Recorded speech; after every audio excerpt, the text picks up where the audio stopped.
तीन दामाद की सास पार्ट 2। अब तक आपने सुना कि कावेरी जी अपनी तीनों बेटियों ईशा, मोहिनी और सुहाना की शादी तीन घर जमाई लड़कों के साथ करवा देती है। उन्हें लगता है कि ये लड़के शायद घर का कामकाज संभाल लेंगे, लेकिन उनके तीनों घर जमाई बहुत आलसी थे। वो नौकरी भी नहीं करते थे और बाहर का काम भी नहीं। कावेरी जी ने अपनी बेटियों से कहा कि वो प्रेगनेंसी का बहाना बनाकर अपने पतियों को सबक सिखाए। अब सुनिए आगे। मम्मी, आपने जैसा कहा था हमने वैसा ही किया, लेकिन देखिए ना, विवेक का हाल तो वैसा का वैसा ही है। घर में ना सुबह का नाश्ता बनता है और ना खाना। नौकरी पर जाने की बात करूं तो खाने को दौड़ते हैं मुझे। हाँ मम्मी, मैंने भी सुमित को कितनी बार कहा कि अगर नौकरी नहीं करनी तो कोई छोटी सी दुकान ही खोल लो, घर का खर्चा कैसे चलेगा। देखो दोपहर के 12 बजने आए और जनाब अभी तक सो रहे हैं। हाँ मम्मी, ईशा और सुहाना ठीक कहती हैं। अविनाश का भी यही हाल है। जब मैंने अपनी प्रेगनेंसी के बारे में कहा तो मुझसे कहने लगा, अरे दूसरी लड़कियां तो 9-9 महीने तक नौकरी करती है, बस डिलीवरी के टाइम छुट्टी लेती है। मोहिनी, तुम भी नौकरी करो। अब मुझे कहाँ नौकरी मिलेगी। मम्मी बताओ अब मैं क्या करूँ। हे भगवान, क्या सोचकर घर जमाई दामाद लाई थी मैं कि मेरी बेटियां मेरे पास रहेंगी और खुश रहेंगी, लेकिन इन आलसी दामादों ने तो हमारी जिंदगी को भी प्रॉब्लम में डाल दिया है। मैं तो कहती हूँ मम्मी, हम लोग वापस अपनी जॉब पर जाना शुरू कर देते हैं। बता देते हैं इन लोगों को कि हमने प्रेगनेंसी का बहाना किया है।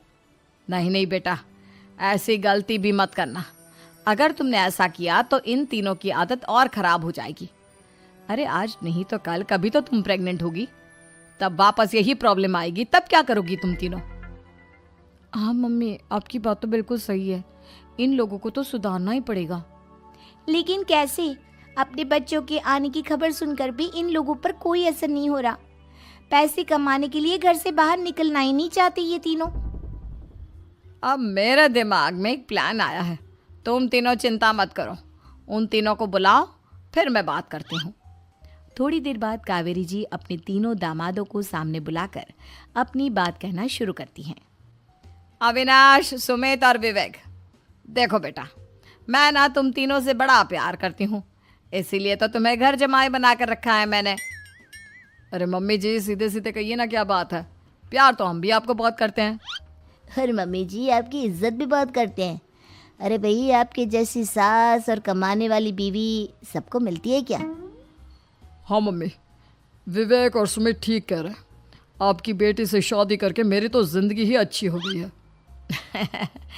जानती हूँ मैं, और ये भी जानती हूँ कि तुम तीनों अपने अपनी बीवियों से बहुत प्यार करते हो। बेटा, बात ऐसी है कि हमारे कुल गुरु ने कहा है कि प्रेग्नेंट होने के बाद मेरी तीनों बेटियां शुरू के 4 महीने हमारे गांव में जाकर रहेगी, जहां मेरे चाचा जी रहते हैं। अरे लेकिन क्यों मम्मी, गांव में जाकर रहने की क्या ज़रूरत है इन तीनों को।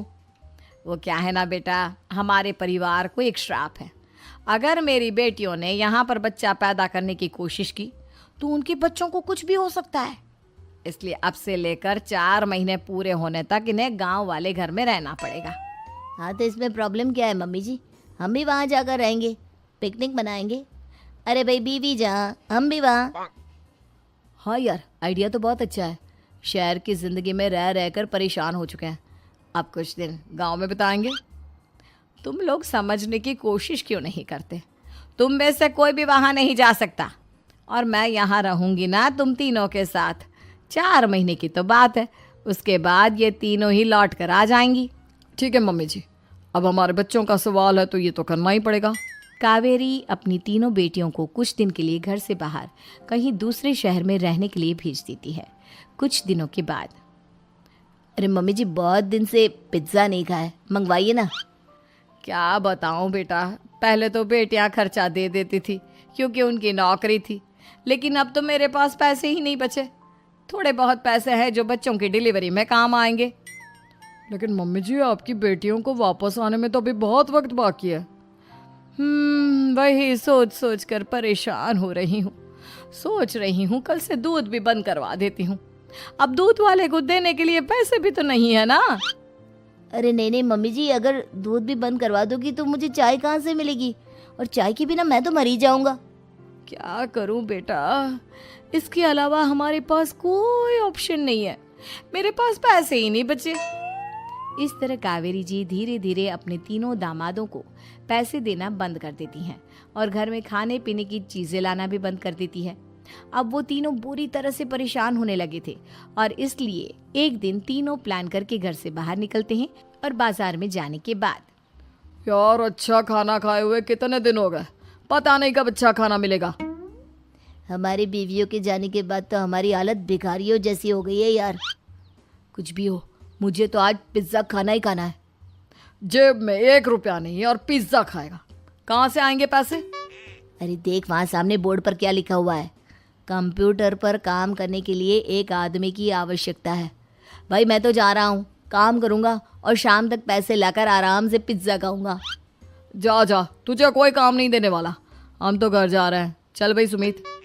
सुमित और अविनाश वहाँ से चले जाते हैं और विवेक उस कंप्यूटर शॉप पर सारा दिन काम करके 5,000 रुपये कमा कर घर लौट कर आता है और अपने खाने के लिए अच्छी अच्छी चीज़ें भी लेकर आता है। ये देखकर विवेक और सुमित के दिल में भी कुछ पैसे कमाने की इच्छा जागती है। अरे सुबह सुबह कहाँ चल दिए तुम? मम्मी जी एक बहुत अच्छी जगह मिली है, कंप्यूटर पर काम करने के 5,000 मिले थे कल मुझे। अगर रोज़ काम करूँगा तो पूरे 40,000 की तनख्वाह। अरे वाह, ये तो बहुत अच्छी बात है दामाद जी, आपको जाना ही चाहिए। सुमित और अविनाश विवेक को इस तरह तरक्की करते देखकर परेशान हो जाते हैं और वो दोनों भी काम की तलाश में निकल पड़ते हैं। धीरे धीरे उन दोनों को भी काम मिल जाता है। अब कावेरी के तीनों दामाद छोटी मोटी नौकरी करके अच्छा पैसा कमाने लगे थे। एक दिन कावेरी उन्हें अपने पास बुलाती हैं। अरे वाह, विवेक 40,000 कमा लेता है, अविनाश 60,000 और सुमित तुम भी 40,000 के आसपास कमा ही लेते हो। कुल मिलाकर तुम अच्छे खासे पैसे कमा रहे हो बेटा। हाँ मम्मी जी, बहुत मज़ा आता है जब महीने के एंड में मोटी रकम हाथ में आती है। पूछिए मत मम्मी जी, घर में रहकर रोटी बना बना कर और तो जैसा महसूस होने लगा था मुझे तो। हाँ बेटा, तुम तीनों की बात तो बिल्कुल ठीक है और जानते हो अब तुम तीनों की पत्नियां भी वापस लौट कर आने वाली है। लेकिन मम्मी जी अभी तो उन्हें गए सिर्फ 2 महीने हुए हैं, आपने तो कहा था वो 4 महीने के बाद लौट कर आएंगी। ऐसा कुछ नहीं है बेटा, मैं सिर्फ तुम तीनों को सबक सिखाना चाहती थी कि आदमी घर में बैठकर बीवी की कमाई खाता हुआ अच्छा नहीं लगता।